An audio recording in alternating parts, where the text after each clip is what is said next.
This program brought to you by the generous support of the Connecticut Health Foundation, dedicated to improving the health of the people of Connecticut, Toyota Financial Services, the William Casper Graustein Memorial Fund, and Families United for Children's Mental Health.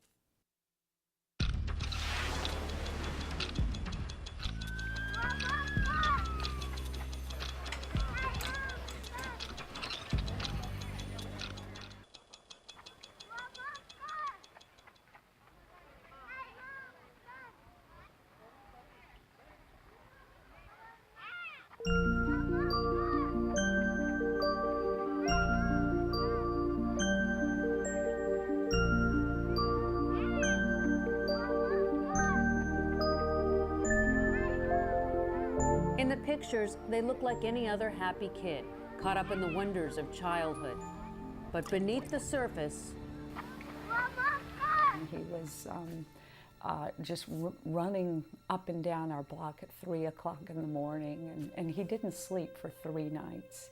beneath the surface, something is terribly wrong. She thought there were foxes under her bed that were going to chew her up. He picked up a knife and attempted to defend himself, stood there in the kitchen and put a knife to himself, to his throat. Still, as a parent, you never want to give your child that diagnosis, mental illness, that you're in denial. There's no way. Who suffers from mental illness? They're the kid from the troubled home, but they're also the state free throw champ and the bubbly cheerleader turned beauty queen. I had a period of time where I was hurting myself. 1 out of every 5 kids has some form of mental illness. Chances are there's someone you know. Until you actually live with a child that's having these difficulties, it's almost like you speak a different language and no one can understand.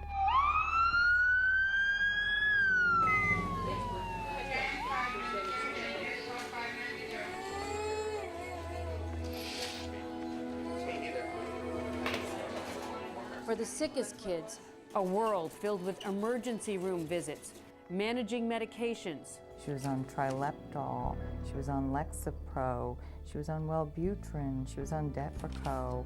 It's frightening. And run-ins with the law. My heart pounds when I hear a police siren. Parents and kids in crisis, up against a system in shambles. I'm Christina DeFranco, and this is a special presentation on a crisis within our healthcare system. Children with mental illness have become society's most vulnerable medical patients, forced to cope with a fragmented system that hurts kids and the families who love them. And whether or not you know a child with mental illness, this crisis is probably impacting you, from how much you pay for health care to how long you wait in an emergency room. But first, the children. Throughout the next hour, you'll get to know 5 teenagers and their families who've suffered yet shown tremendous courage facing a system that's stacked against them. 17-year-old Amanda Kemp's bedroom, a shrine to a high-achieving teenager. This is the one I play most often, probably. I love it. But the trappings of perfection belie her battle with bipolar disorder, which literally knocked her off her feet freshman year at Trumbull High. It's kind of like you're in a zone and everything just doesn't feel right. You feel like you're not worth being there. And it hurts. It hurts yourself and you just want to cry and you don't want to function. You can't function. Some days I couldn't brush my teeth. Everything just felt too much.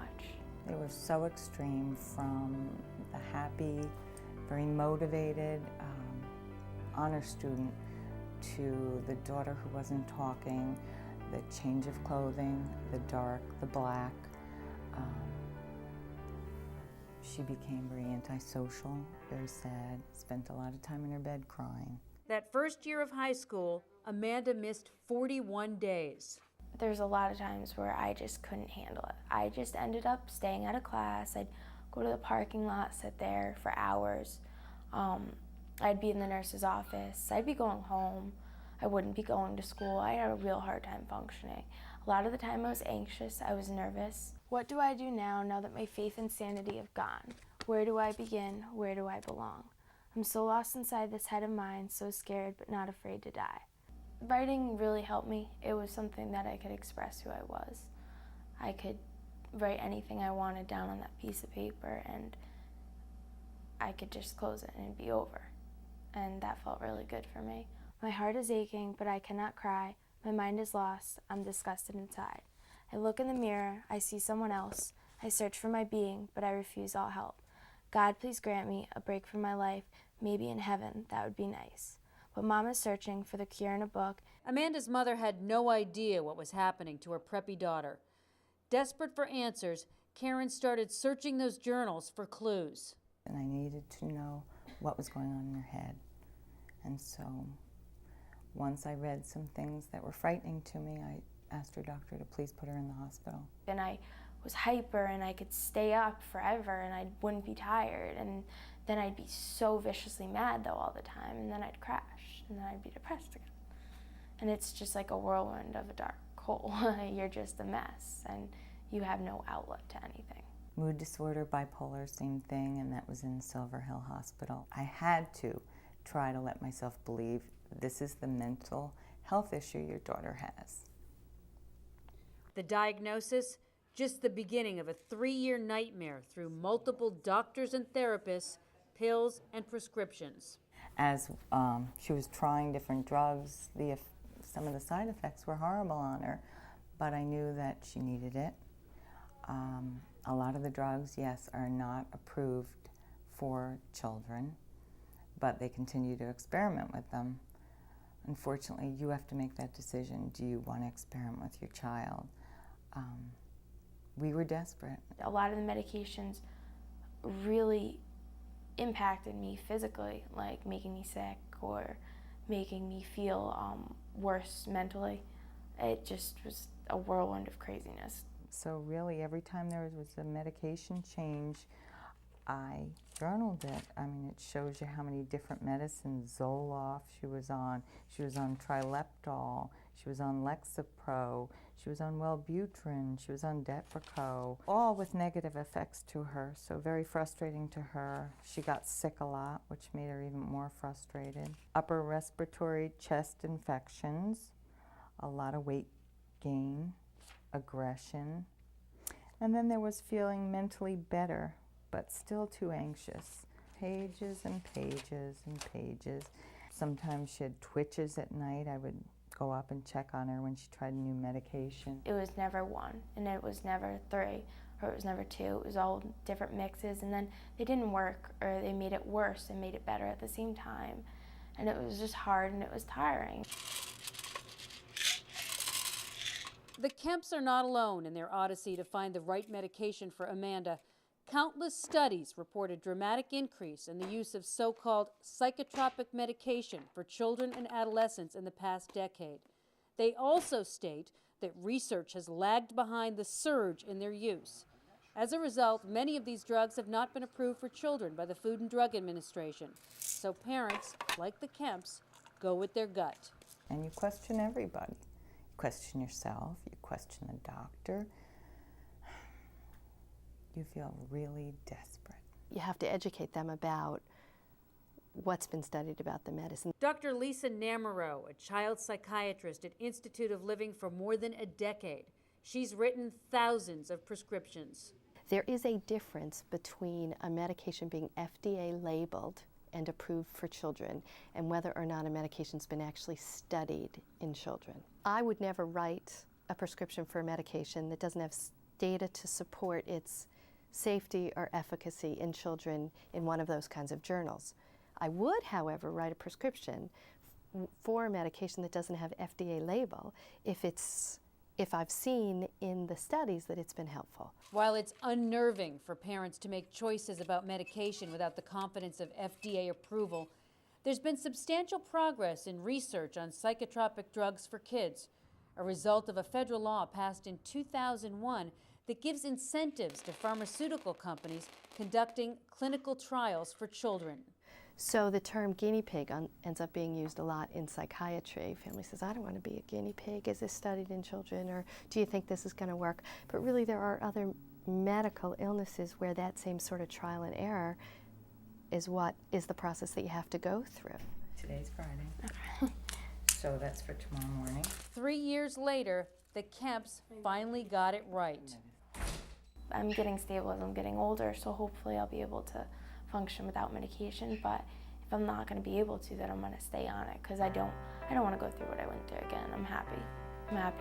And I just wrote doing great, and that's the happiest note I have in this book.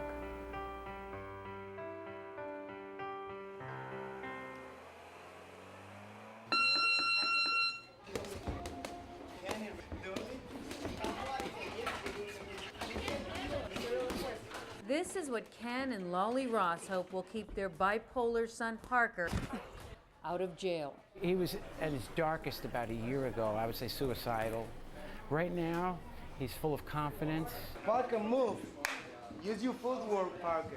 The boxing keeps me busy, very busy. I run every day, work out, you get a job and everything, and he'll be so, busy with all this stuff, and he won't have like time to really, do any drugs or get into fights.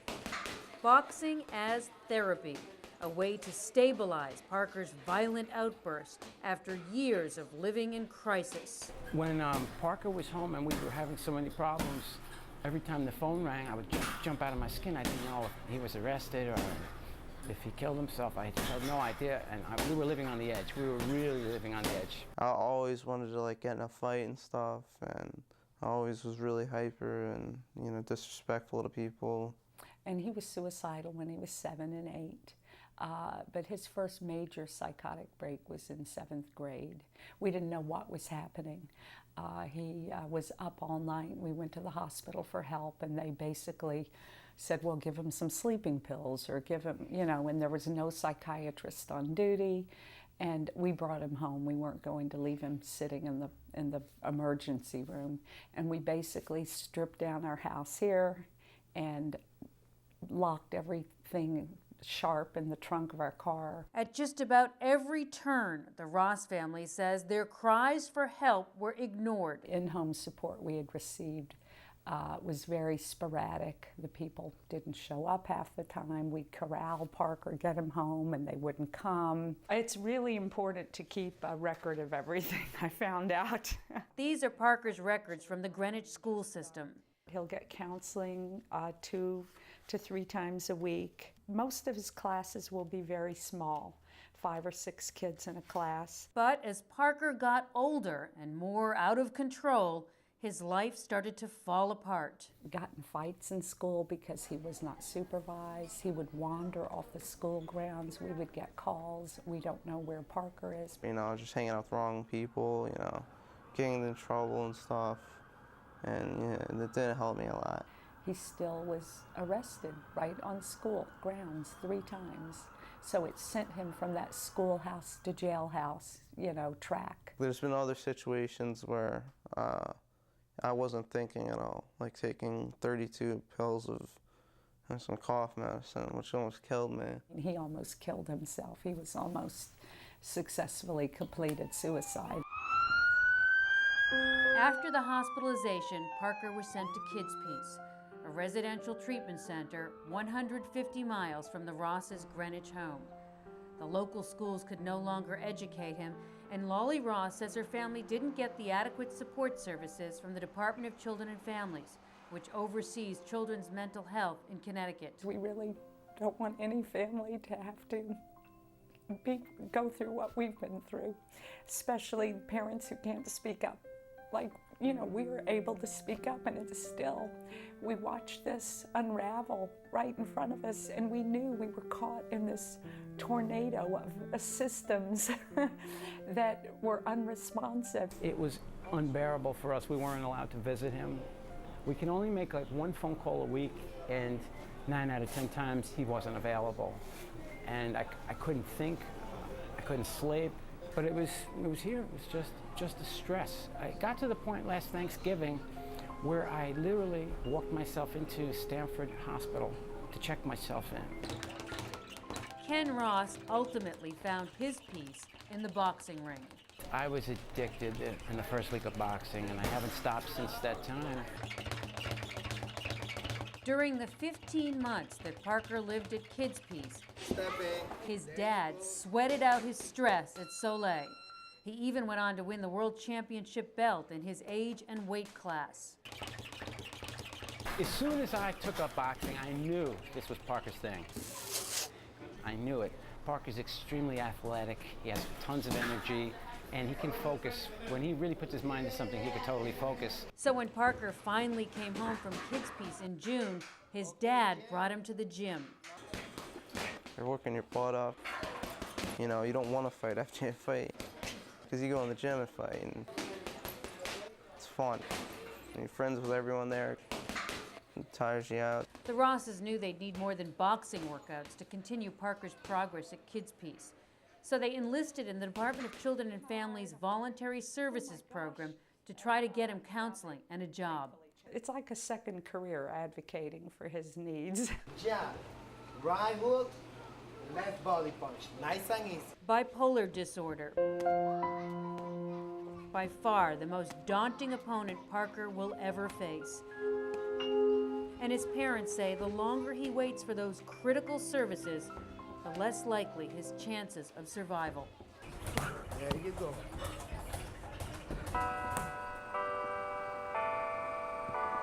And did you read your second book for school this year? Not yet, no.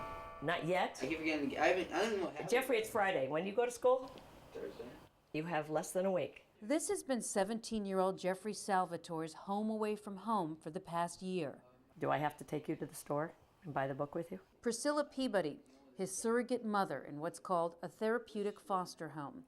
Jeffrey's parents chose this unorthodox treatment through the Department of Children and Families Voluntary Services Program. I can't even begin to explain how awful knowing that Jeffrey needed to go away for a while felt to my husband and I and the whole family. After one suicide attempt, 6 hospitalizations, and a string of failed programs, Dana Marie Salvatore felt this was the only option for her bipolar son. He was headed to residential, and because of his age, most likely it would have been out of state, very far away, and that, as a family, to us was not an option. That's where Beanie, as she's called, stepped in. A licensed therapeutic mentor, she lives in New London, just 20 minutes from the Salvatore's home. I have been mentoring him for a long time, so we were already friends, and so I knew what he liked, I knew what he didn't like. So I want to stay out of hospital. That's my #1 goal. Just to stay away from just any kind of residential thing, any kind of hospital. Living here has accomplished that goal. Jeffrey gets one-on-one attention from Beanie. At home, he had to compete with his younger sister and brothers. Difficult for a demanding teen with complex needs. I change all of a sudden. It just happens.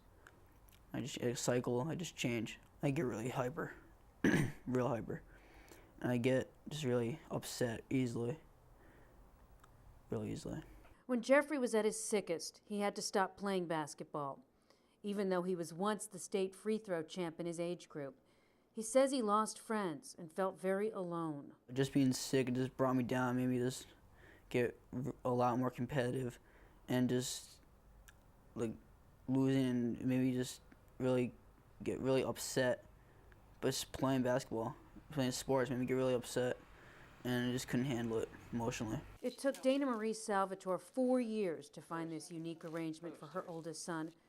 4 years of frustration, 4 years of failure. We had been engaged with every service offered under the sun, and yet it wasn't meeting Jeffrey's needs anymore. Do you think, could she call me back? In her darkest hour, Dana Marie remembers making 18 phone calls before finding a family support group.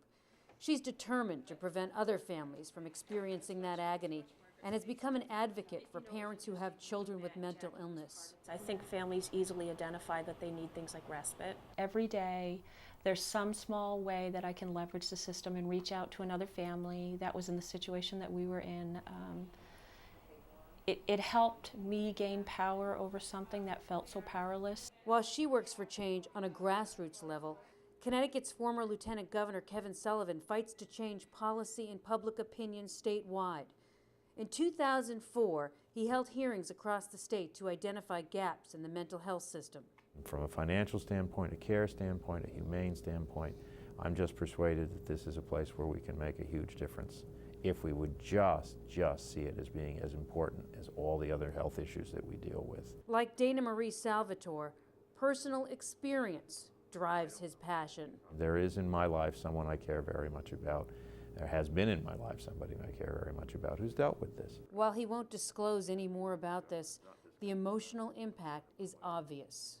You've got to do prevention, you've got to do awareness, you've got to do counseling, and you've got to provide the resources in the communities. Those community resources were promised back in the 90s when Connecticut closed its state mental hospitals that primarily warehoused patients. But Sullivan says the savings were never channeled back into the system for additional services. And that's why today the mentally ill wind up in nursing homes, homeless shelters, prison, and on the street. And we are still relying on sort of the same failed approaches, rather than understanding the best place to deal with mental health is soon, not later. The best time, the best place is in the community, not in a hospital, not in an emergency, not in a prison after it's too late. The fact is, many advocates say Connecticut's doing a better job than most, and that progress starts here in the legislature. In the past budget round, the state pumped an additional $37 million into mental health services over the next 2 years, a result of the Lieutenant Governor's initiative. But many in the mental health arena would agree there is still a lot of work to be done. The children's system has not kept up at all with the adult system. Jeannie Milstein is Connecticut's child advocate. Her mission, to make sure kids are being protected and taken care of. When it comes to children's mental health, she says, that's not always happening. We don't have enough home and community-based supports for children. So what happens is children might be in a psychiatric facility or a residential treatment facility or an emergency room for acute care, and there's no place for these children to go. These kids need to have appropriate supports and services so that they can get out of these institutions and either go back and live successfully in their own homes, or live successfully in foster care, or live successfully in a smaller kind of group home. The Department of Children and Families is shifting more resources into community-based care, spending roughly 60% more now than it did 3 years ago. DCF now has the ability to provide in-home services for 2,000 kids. This didn't exist 2 years ago. The agency is under court order to move kids in its custody out of residential treatment centers, kids who could better be served in smaller settings. We're using less out-of-state residential service. Most of the out-of-state care we're doing now is in Massachusetts. In the past year and a half, there's been a 25% decrease in the number of kids in state custody living in residential treatment centers. To accommodate the number of kids coming back into communities, DCF is building 50 group homes, smaller settings that serve 5 kids per home. But none of this is moving fast enough for Jeannie Milstein and the children in crisis now. Friday afternoons in my office, we get the calls from the hospital. A 6-year-old is here. There's no place to put this child. We can't leave a 6-year-old in an emergency room over the weekend. Think about what an urban hospital emergency room is going to be dealing with that weekend. And we're going to have a 6-year-old exposed to that? But that's exactly what's happening.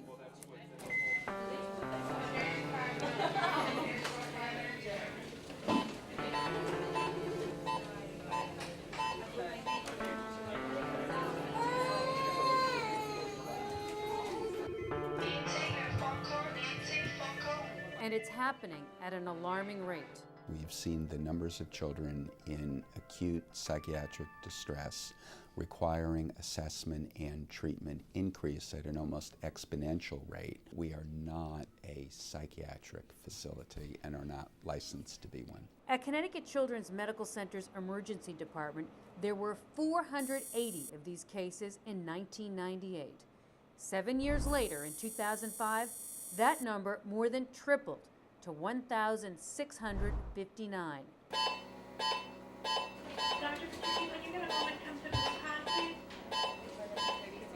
What's even more startling, how long some of these young patients are stuck in the emergency department waiting for placement.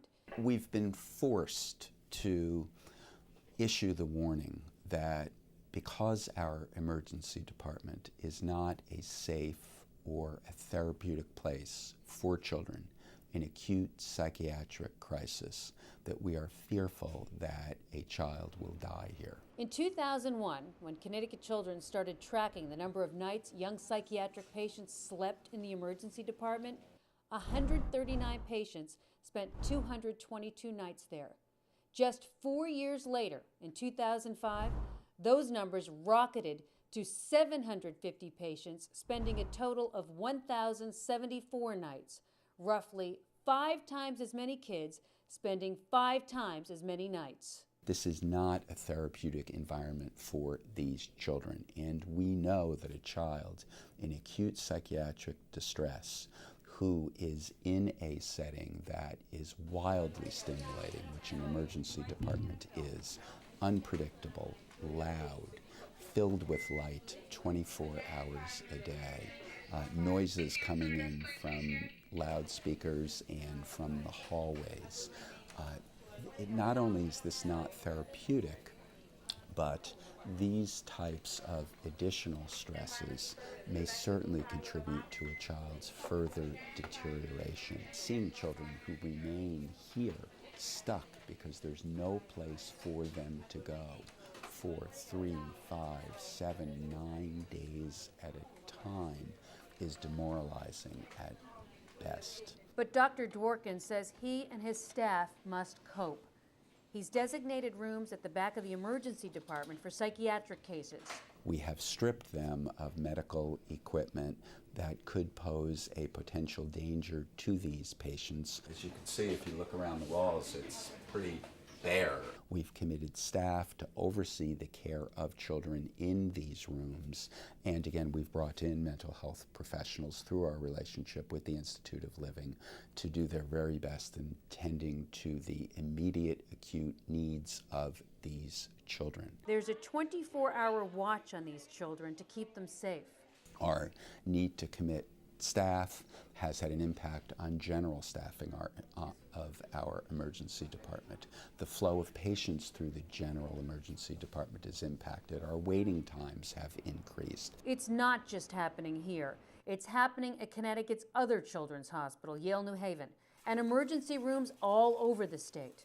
Gridlock, because there are not enough hospital beds or services to meet demand.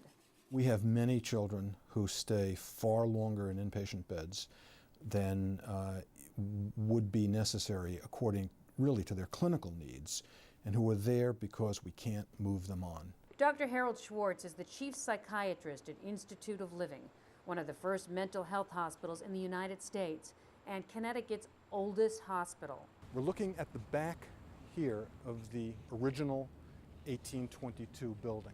The campus was designed by the legendary landscape architect Frederick Law Olmsted, who himself suffered from mental illness late in his life. This area, Central Green, was part of the Olmsted design. Much of it's been lost. The Institute of Living provides extensive psychiatric, addiction, and behavioral health services to children, teens, and adults. But Dr. Schwartz says the current system makes it almost impossible to do business. We are barely, and usually not even barely, reimbursed the total cost for a day's care in a child and adolescent inpatient bed. That we have to contract with managed care companies that are trying to drive the costs down is a very significant part of that problem. And when you consider that many of these patients must stay longer at the hospital because of the shortage of services in the community, you begin to understand why the crisis backs up into emergency rooms. And as the burden increases, as the kids pile up in the emergency room, and you're trying to get them into inpatient beds, and there are fewer and fewer of them, and then you're trying to move them from the inpatient beds that they're in a reasonable time out to the next level of care, but the system in the community for the next level of care is wholly inadequate, and so kids who really ought to be in the hospital for no more than 10 or 15 days wind up in hospital for 30 or 40 or 50 or sometimes longer days. The situation becomes quite impossible. Impossible for doctors who provide the highest levels of care. These are our waiting lists. of folks trying to get appointments. Impossible for doctors in the community. Right now, we have a waiting list as long as 6 months. Dr. Deborah Custrin runs Community Mental Health Affiliates, one of the state's 26 guidance clinics that offer a wide range of therapeutic and counseling services to families and kids. First stop for many who are looking for help. To make the phone call, to take that step,